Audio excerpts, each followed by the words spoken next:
Israël renforcerait activement ses capacités de défense maritime. L'un des 3 sous-marins Dolphin de la marine de Tsahal, un appareil de fabrication allemande, vient d'être entièrement modernisé par l'industrie militaire israélienne. Cela fait en réalité 2 ans que le sous-marin n'était plus en service, mais l'information avait été soigneusement gardée au secret par la censure militaire.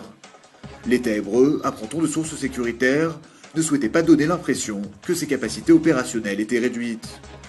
Toujours est-il que le coût de cet entretien est évalué à 100 millions de shekels. Israël qui par ailleurs aurait entamé la construction de hangars pour ces 2 nouveaux sous-marins dont la livraison est prévue pour les tout prochains mois.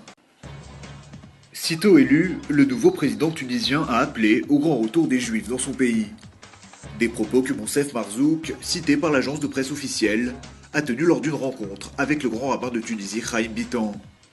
À ce jour, environ 1500 Juifs vivent en Tunisie, essentiellement dans la ville de Djerba, au sud du pays. Une communauté en déclin depuis les années 60, où étaient recensés à l'époque plus de 100 000 Juifs. Une population contraint à l'exode après la guerre des 6 jours et qui a trouvé essentiellement refuge dans 2 pays, la France et Israël. Reste que si l'appel du président Marzouk a peu de chances de se faire entendre, ses propos se veulent avant tout rassurants.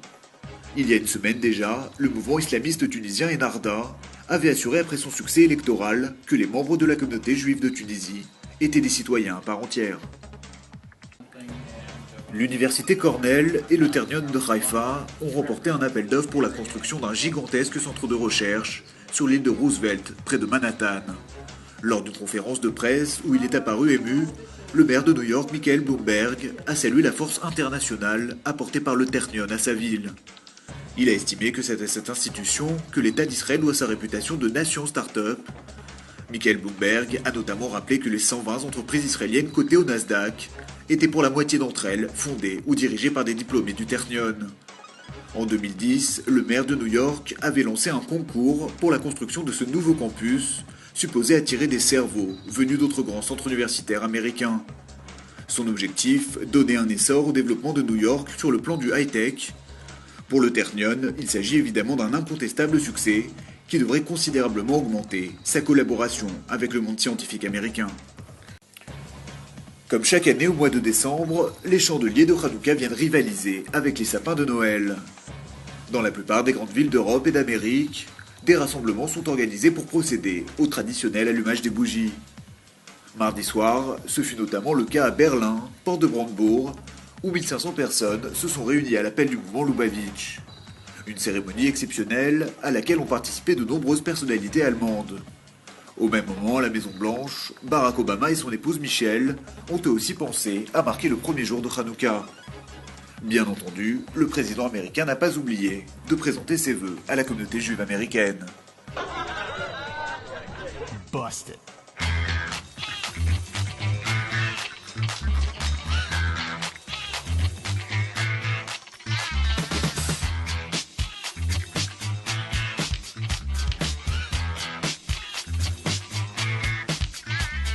This here's a tune for all the kiddies. Hanukkah's coming to all your cities. 8 great nights eating Gelton dreidel. Better behave or get a ladle. Parties popping, people out.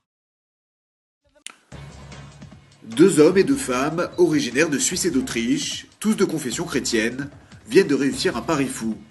Se rendre à pied jusqu'en Israël. Un périple engagé au mois de juin dernier et qui a mené ses croisées des temps modernes dans une multitude de régions et de pays en Europe et au Moyen-Orient. Au total, et à raison de 30 km par jour, ces pèlerins auront parcouru plus de 4300 km. Une longue marche qui s'est parfois accompagnée de mésaventures. En Syrie, par exemple, les explorateurs se sont retrouvés nez à nez face à l'armée d'Assad et ont été contraints de fuir en taxi. Arrivés en Israël via le point de passage d'Allenby, ils achèveront leur périple ce vendredi à Jérusalem. Loin d'être rassasiés, ils prévoient d'effectuer sur place un grand circuit touristique.